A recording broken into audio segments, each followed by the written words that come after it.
Halo semuanya, di sini saya kelompok 4 akan mempresentasikan tentang tepung ketan. Pengertian tepung ketan itu sendiri adalah tepung yang terbuat dari beras ketan hitam atau putih yang diolah dengan cara digiling, ditumbuk atau dihaluskan. Di sini saya sedikit akan memperlihatkan proses pembuatan tepung ketan. Siapkan beras ketan yang akan dibuat menjadi tepung, kemudian beras ketan dicuci dengan air yang bersih, ulangi pencucian 2 atau 3 kali. Kemudian rendam beras ketan 2-3 jam hingga mengembang. Setelah 2-3 jam, tiriskan beras ketan hingga kering. Jika dirasa sudah kering, beras ketan siap digiling. Berikut hasil beras ketan yang sudah digiling menjadi tepung ketan yang siap digunakan. Karakteristik tepung ketan. Karakteristik tepung ketan itu sendiri memiliki tekstur yang mirip dengan tepung beras. Namun, jika diraba, tepung ketan akan terasa lebih lengket.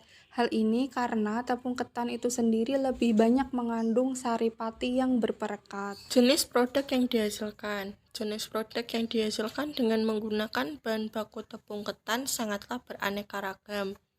Contoh makanan yang terbuat dari tepung ketan. Di antaranya adalah klepon, wingko babat, putri mandi, dan masih banyak lagi. Contoh produk yang dihasilkan. Yang pertama klepon. Karakteristik klepon. Klepon mempunyai tekstur kenyal, padat, manis, namun tidak memiliki masa simpan yang cukup lama. Klepon merupakan salah satu produk pangan tradisional semi basah dan salah satu jajanan pasar yang telah dikenal dan beredar sejak lama di lingkungan masyarakat. Cara membuat klepon. Yang pertama, siapkan air hangat, tepung ketan, gula merah yang sudah diiris, daun pandan, pasta pandan untuk balurannya, kelapa yang sudah diparut dicampur dengan daun pandan, dan garam yang setelahnya dikukus. Membuat bola klepon dengan cara mencampur pasta pandan, sedikit garam, dan air hangat. Kemudian diaduk, masukkan sedikit demi sedikit ke tepung ketannya. Kita aduk rata dan olenin sampai tepungnya kalis ya.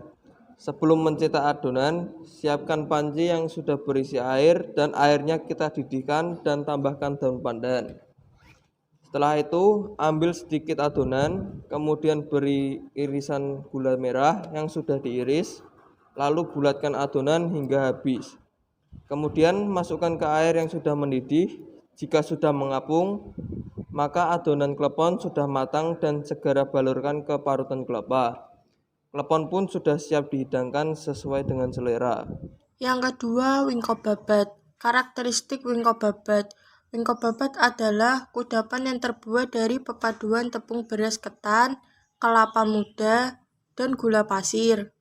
Sehingga rasa yang ditawarkan oleh wingko babat ini cenderung gurih-gurih manis. Tekstur wingko babat biasanya empuk dan legit, dengan aroma kelapa yang manis. Cara membuat wingko babat. Bahan-bahannya adalah tepung ketan, kelapa parut setengah tua, diparut panjang, air kelapa, gula pasir, garam, dan vanili bubuk. Cara membuatnya. Masukkan tepung ketan, kelapa parut, gula pasir, garam, vanili bubuk, dan air kelapa. Kemudian aduk rata sambil sedikit diremas-remas. Setelah tercampur rata, diamkan selama 15 menit supaya gula mencair. Panaskan cetakan atau wajan. Olesi dengan margarin. Kemudian masukkan adonan sesuai selera. Bolak-balik sampai matang. Lalu angkat dan sajikan. Yang ketiga, putri mandi. Karakteristik putri mandi. Putri mandi merupakan kue berbentuk bola-bola dari tepung ketan yang berisi campuran kelapa parut dan gula merah. Kue ini disajikan dengan kuah santan sehingga terasa gurih, manis, dan bertekstur kenyal. Cara membuat putri mandi. Siapkan tepung ketan, air hangat, dan pewarna makanan. Lalu untuk isian siapkan kelapa agak muda, parut kasar gula merah, sisir halus, gula pasir, air, daun pandan potong-potong, dan garam. Untuk kuah santan, siapkan santan kental, tepung beras, daun pandan, dan garam. Cara membuatnya. Isian dalam wajan, aduk rata kelapa parut, gula merah, gula pasir, air, daun pandan, dan garam hingga menjadi adonan yang agak kering, lalu dinginkan. Kulit. Campur ketan dengan air hangat, uleni hingga menjadi adonan yang dapat dibentuk dan diberi pewarna. Isi setiap bola ketan dengan unti kelapa. Lakukan hal yang sama untuk semua bahan, sisihkan. Untuk membuat kuah santan, rebus semua bahan kuah ke dalam panci sambil diaduk hingga mendidih, lalu angkat. Taruh bola ketan ke dalam wadah, setelah itu disiram dengan kuah santan. Setelah itu kukus selama 20-25 menit hingga matang, lalu diangkat dan sajikan. Kami akhiri presentasi dari kelompok 4. Terima kasih.